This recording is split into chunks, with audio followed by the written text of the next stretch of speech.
I seriously thought for a time in my life that I would never come to a place where I felt like I could actually love my body.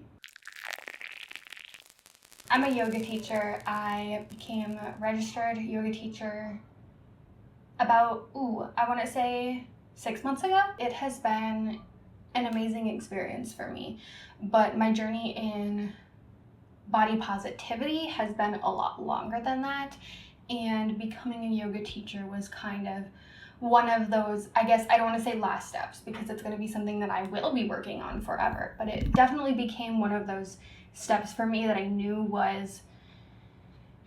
it was very important for me, not just in the teaching aspect and the wanting to be able to teach, because I don't really see that as a full-time thing for me personally, but I wanted to learn a lot more about my body and about the connection of mind, body, and soul and the philosophy behind yoga, because it was something that had helped me so much in my body positivity journey and kind of just learning to have a better body image. So I am Hispanic. I have a lot of curves, I guess, which is weird to be feeling like talking about online, but I kind of grew up, once I got to high school and people were starting to change and we were going through puberty and everything, and I kind of grew up in that time of my life hearing like, oh, you're so beautiful, oh, like, I wish I looked like you, I wish, which, like, I'm not saying that to toot my own horn here, because it is what I would hear, especially from a lot of my closest friends. They would point out all the parts that they liked. You have such good eyebrows, you have good arms, you have a good waist, you have great cheekbones, all these things that I had never really thought about. And I had never really, I guess, cared about them before that. But there definitely became a time where I became more aware of the fact that, like, there are ideas of what a good body looks like, and like, why do people point things out like that? Why do, it's just your body, right? But I never really cared about it, right? And I had always grown up being very big on my mind, very big on understanding my mind, understanding who I am, understanding my thought processes, things like that, right? And that's probably part of why I'm in neuroscience. I'd always really enjoyed learning about that. And I also had, I feel like, somewhat of a connection to maybe some spirituality or understanding my soul a little bit. For a while I was pretty religious. I wouldn't say today I'm religious anymore. I don't really feel like I fit in to a religion very much. But I do definitely have beliefs in something out there, right? And I more just say, I don't even know what to call it yet, because the way I grew up in Catholic religion, I always think of it as a certain way, and I don't really know if I want to define it that way. And, long story short, like, this is totally a tangent here, but point being, I always kind of understood in terms of the fact that there is a soul, right? So I always felt very connected to my mind and my soul in terms of feeding those things, making them loved, things like that, really understanding yourself. And when I got sick with PANDAS, I really started to understand, especially my soul, and my mind. Those were the two main focuses, because I couldn't control what was going on in my body. I was getting tics, I was having a bunch of weird symptoms, I couldn't control my speaking anymore, and those were things that I physically could not control. But what I could do was I could feed my mind and feed my soul in order to heal myself enough to be able to maybe decrease those physical symptoms, right? So I spent a lot of time focusing on mind and soul, and I never got the chance to really focus on body. Like, oh, hey, I have this body that I love, but I didn't know that I loved it at the time. In fact, I kind of hated it. And after I recovered, there was this period in my life where I had connected with my mind and my soul so much. I had been doing so much yoga and so much meditating, and there's this flow state that you get into when you're doing yoga or meditating, or even just anything that you are really enjoying, where you kind of just lose track of time, right? It is a place where suddenly you don't really realize what's going on around you, and you're doing an action, but you lose track of time. You're so into that thing. And that was kind of what meditation was like for me, in terms of, I almost felt like I was in this different, I don't want to say a different world or a different reality or something, but I felt very connected to myself and who I am beyond my body. After I recovered, I really started to hate my body. That's when I really started to, right? And I remember before having these little things I would pick out about myself. Everyone was obsessed with having a thigh gap for a while. I don't know if that's still a thing or not, but I was skinny enough that I could not have one, right? Like, I had one, it was very clear. And I remember everyone comparing them and trying to get one, and I had one. And in that moment was the first time that I really looked and realized, wait, there are trends around women's bodies. And honestly, I hate how skinny my legs are. I hate that I have a thigh gap. Like, I wish I had the opposite, right? Yet everyone wanted what I had. Or people telling me they wanted my curly hair, yet sometimes I was so frustrated with it, all I wanted was straight hair. I love my curly hair, for the record, but sometimes it would be kind of fun to have straight hair. Different things like that, right? And I was like, okay, whatever. I didn't really focus on it too much. But after this, I really felt like my body was a limit. I was so, like, being sick, I was so, I guess, I don't want to say out of touch with reality, but like, I was out of touch with reality. And I will say, I was psychotic when I was sick. So yes, I was out of touch with reality. And when I came back to being healthy again, or getting healthier, there was that part of it there that I don't feel like it was part of being sick, but there was this part where it was like, I kind of knew what it was like to like it was almost like feeling high. I feel like it was almost like being like I was in this other reality, and I was just very in tune with myself, and I felt like my body really limited it. And I'm gonna bring this in just because I feel like it was a really good example for me. I don't really like to talk about religion on the podcast, but one thing that I remember, and so many people may get mad at me for this, but I remember being like, there's somewhere in the Bible, it talks about the fact that there will be life after death, and we'll return to our bodies or something. And I don't know if that's meant to be taken literally or not, or maybe I'm completely misunderstanding the phrase, but I do remember hearing about that and thinking like, why would I want that, right? Like, why would I want that? Because don't our bodies limit us? Like, what is our soul? I feel like our soul is this like being, and our body is a way that we are, like, it's that form that the soul is taking place, is in the body. But without the body, does that mean we're almost limitless, right? Like, and this is huge. Like, you don't need to agree with this, right? But there was all of these things where it's like, when you're so excited about something that you feel like you can't contain yourself, and you feel like you maybe are just going to explode because life is so good, or things like that. And that's how I felt after being sick, because all of a sudden I had myself back, right? I had felt like I was this monster trapped in my body, and suddenly I had that back. I was myself again. And I hated that my body was limiting me. I hated that my body was a house to that monster. And I hated that it was limiting me, because I wanted to leap for joy. I felt like I was going to burst because of how grateful and happy I was. And I felt very limited. And I don't know if this will make sense to anyone at all. I felt almost as if our bodies limited us. So that was when I really started to not be very happy with my body, I guess. And I had never really understood the fact that, hey, it's mind, body, and soul. It's mind, body, and soul.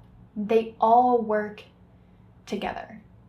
And so instead of thinking about my body being this limit, I thought of our body is the, I guess, portal or the way for us to experience things, right?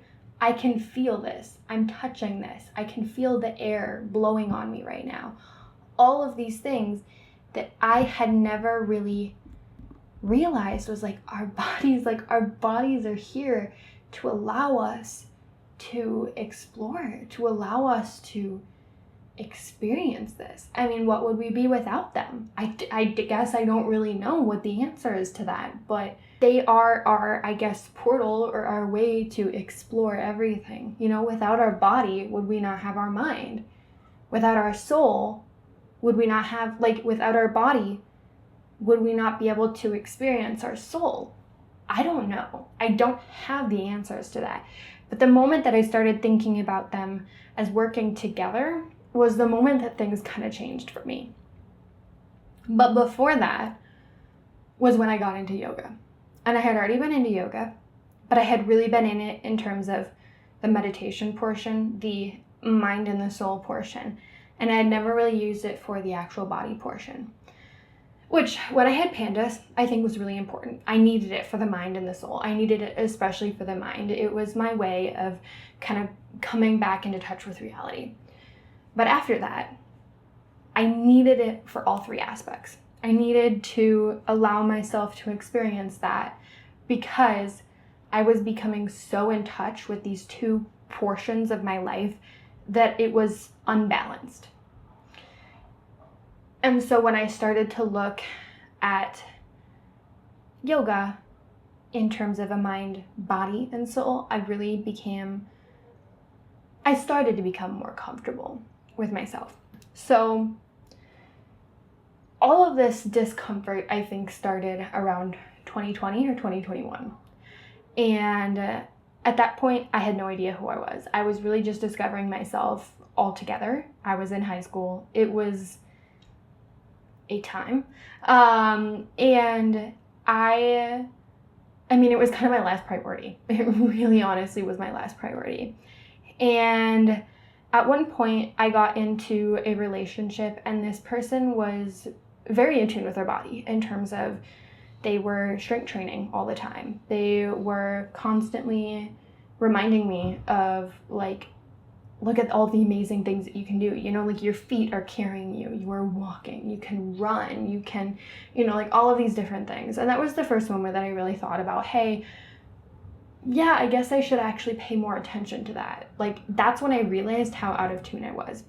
But it was also not a very healthy relationship. It was also a somewhat toxic relationship. And so I ended up realizing that I needed to work on this, but I ended up not actually getting what I needed out of it, right? I ended up in some way, I think, hurting myself with it because it just wasn't the right way for me.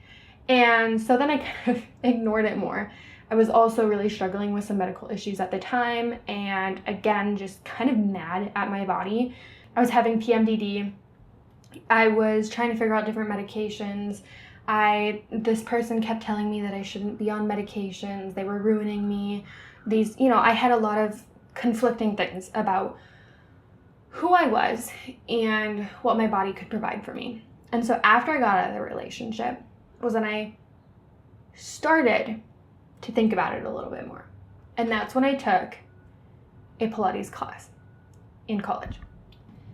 And I noticed that I could build strength. Throughout all of this, I was doing daily yoga practice every day, every night, every morning almost, during my yoga practice. I'm gonna be honest, as a yoga teacher, I don't practice as much as I used to. It was a time of my life where I really needed it, and now my life is a little bit more wild than it used to be. I have more going on, and I just don't have the same kind of time. But at that time, I really needed it, and so it was one of my biggest priorities in my life. But I was realizing this connection between yoga and strength. And in this, the Pilates teacher, she was so good at explaining to us things about our spine, the way our body works, the way that you pull in your stomach to your spine and almost push down a little bit, and it allows you to protect your spine. It allows you to engage your core. It allows you to be so much more intentional about movement. I was learning about posture. I was learning about what it felt like to be in the wrong posture. I was feeling a lot of issues in my back muscles. And I realized how much I loved learning about that. And honestly, the big thing was protecting my spine. I don't know why, but it really resonated with me, and I loved the connection of bringing those two things together. So that's when I chose to do my yoga teacher training, because I wanted to learn more, because I knew I might not continue Pilates forever, but I knew that yoga was a practice that I would have in my life forever, and I wanted to learn more, and I wanted to share with people what I learned. So that's when I began to do yoga, and I began to actually think about the fact that, like, your body is so much more than what I thought it was. And I still had a lot of issues with it. I still did, but because I was using my body and watching it improve in flexibility and strength, I noticed that I was a lot more kind to it. I was also nourishing myself a little better, things like that. And then I ended up having to get my gallbladder out. And so I had surgery, and the surgery, my response to it afterwards was not what it was supposed to be. I had a few allergic reactions. I had a few, I guess, issues with some medications, things like that. So I was kind of on bed rest for like 2 weeks.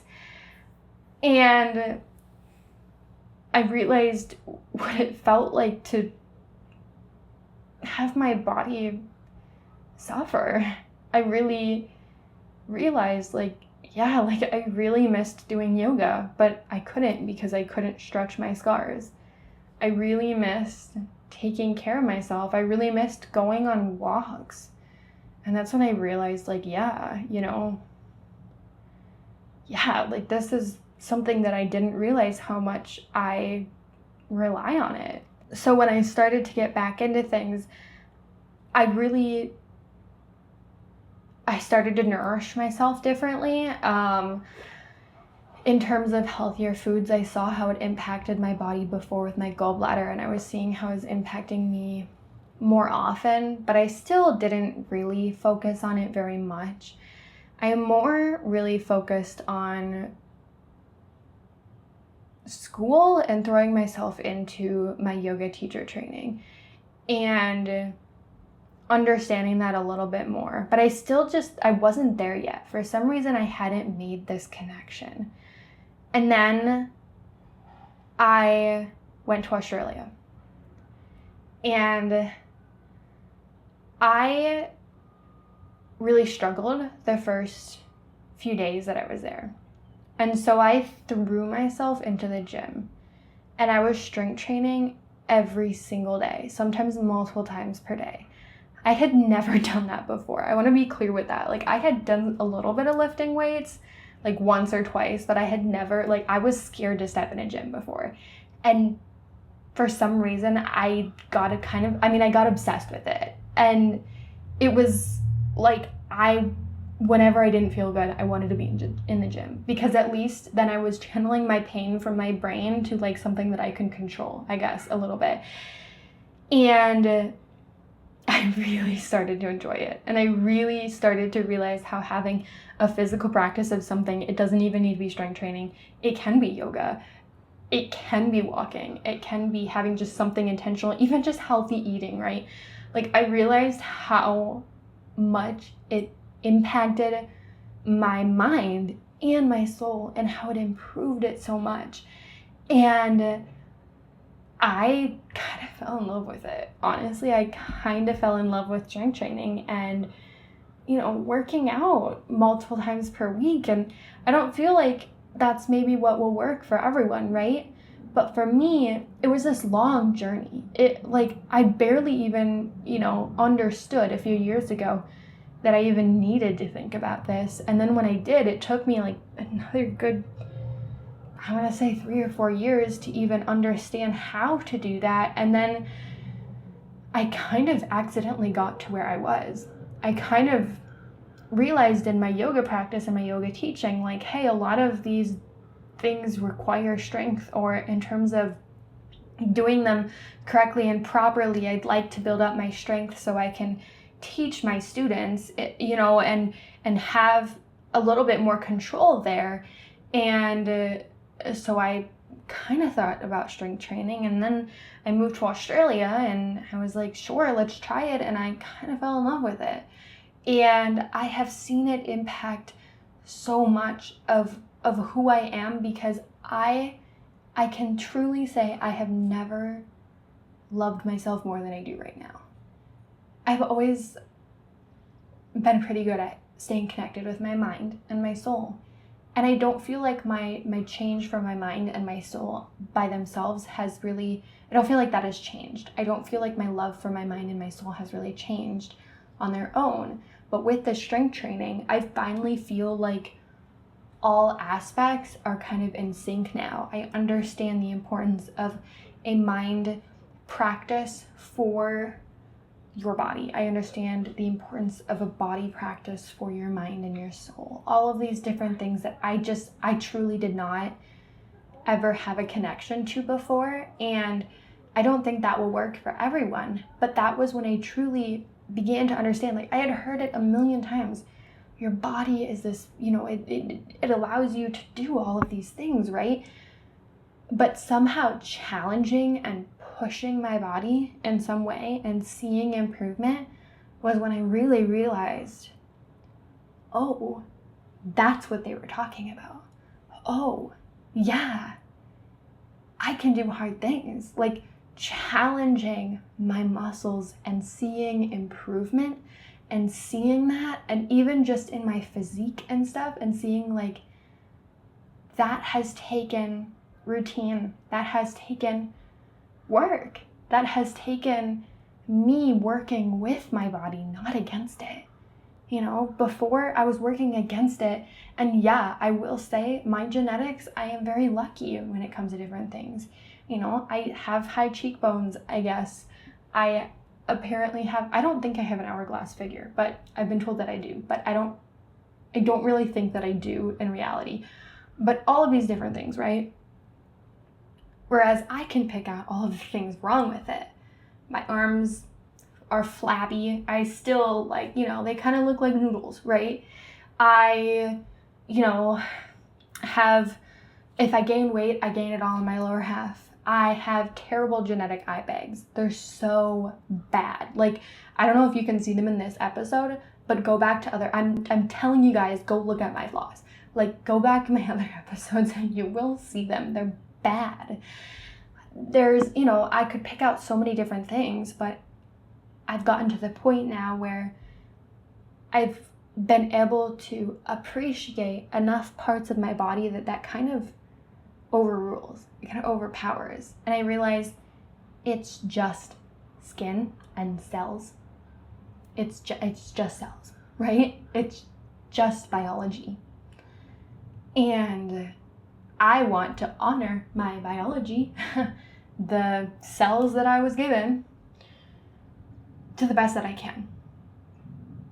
And I want to live a healthy lifestyle, because when I started living a healthy lifestyle, and that I don't just mean physical movement, I mean mental, I mean eating properly, all of these different things. I recently quit eating sugar, and I cannot tell you how important it has been for me. I, again, don't feel like it would be for everyone, but for me, it has been really important for me in terms of taking care of myself, nourishing myself, And all of a sudden, I stopped working against my body and I started doing the best that I could work with it. And I will always be learning. I don't think I'm ever going to completely understand it. I think there will always be parts of myself that I'm picking out.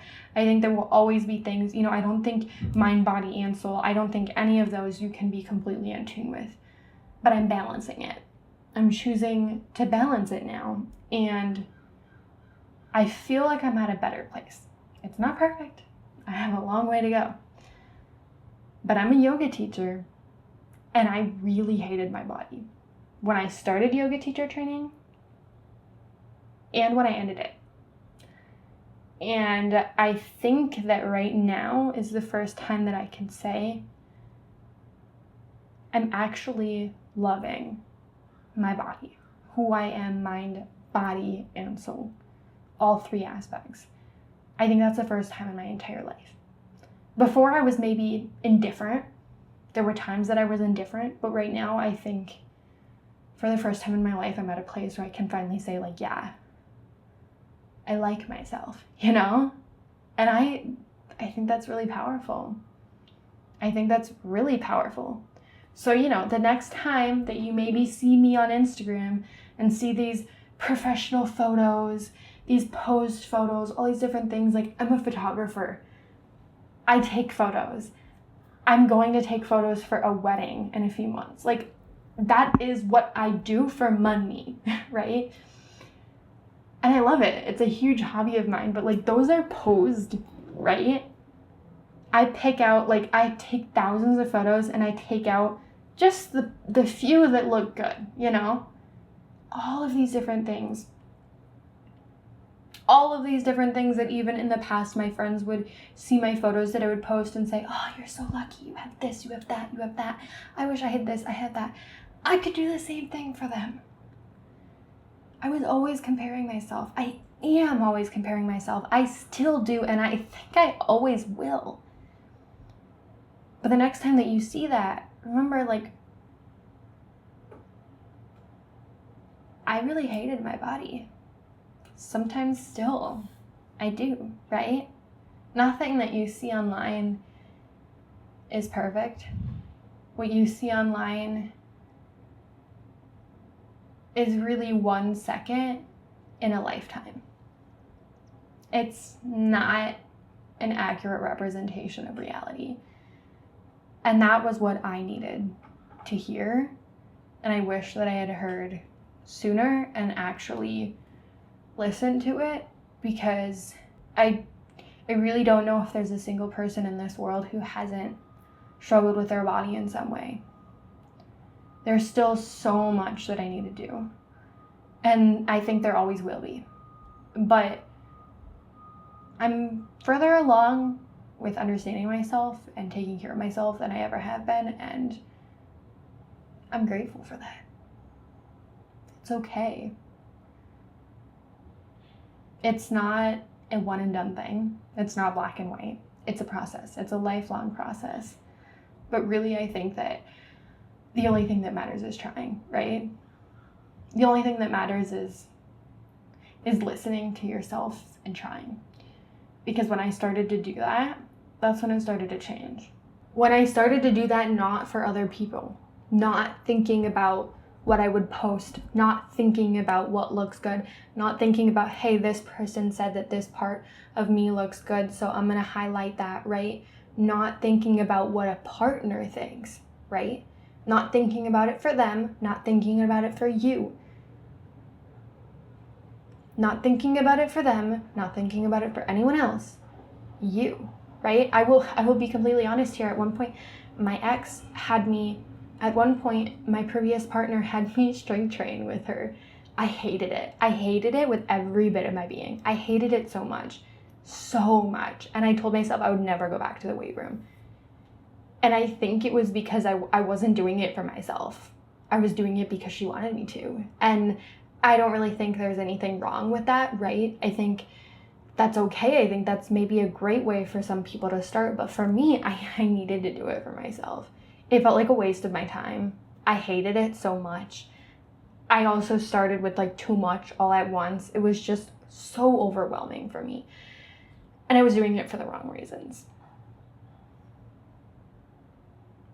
I don't know what to say, right? You have to do it for yourself.